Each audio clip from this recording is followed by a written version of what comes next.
அரியலூர் பேருந்து நிலையம் அருகே ராஜ் சௌந்தர்யா என்ற தம்பதியினரின் திருமணத்திற்கு வாழ்த்து தெரிவித்து வைக்கப்பட்டுள்ள பேனர் ஒன்று அனைவரையும் திரும்பி பார்க்க வைத்தது. அடுத்த மாப்பிள்ளை நாங்க, பொண்ணு இருந்தா தாங்க எனும் வாசகத்துடன் இடம்பெற்றுள்ள அந்த பேனரில் மணமகனுடைய நண்பர்களின் புகைப்படங்கள் இடம்பெற்றிருந்தன. பேருந்து நிலையம் அருகே வைக்கப்பட்டிருந்த இந்த பேனரை அவ்வழியாக கடந்து சென்ற பொதுமக்கள் அனைவரும் பார்த்து சிரித்தபடி சென்றனர்.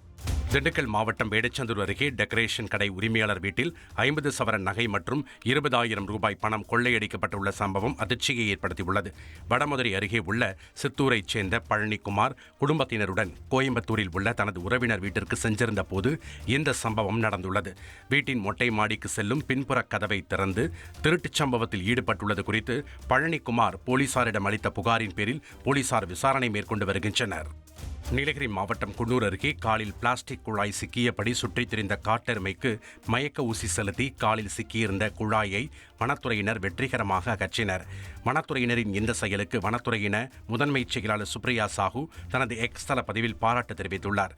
அதில் வனப்பகுதியில் வீசப்படும் சிறிய பிளாஸ்டிக் கூட வன விலங்குகளுக்கு பொறியாக மாறிவிடும் என்றும், எனவே பொதுமக்கள் விழிப்புணர்வோடு இருக்க வேண்டும் என்றும் குறிப்பிட்டுள்ளார்.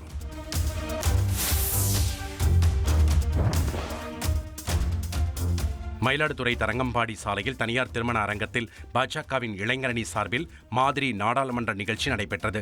இதில் இளைஞர்கள் நாடாளுமன்றத்தில் நடக்கும் நிகழ்ச்சி போன்று மயிலாடுதுறையில் நடத்தினர். இதற்கு நடுவராக இருந்த பொதுச் செயலாளர் கருப்பு முருகானந்தம் பல நாடாளுமன்ற சட்டமன்ற உறுப்பினர்களை பாரதிய ஜனதா கட்சி உருவாக்க வேண்டும் என்றும், அதற்கு இளைஞர்கள் நாடாளுமன்றத்தில் செயல்படும் முறைகளை கற்றுக்கொள்ள வேண்டும் என்றும் கூறினார்.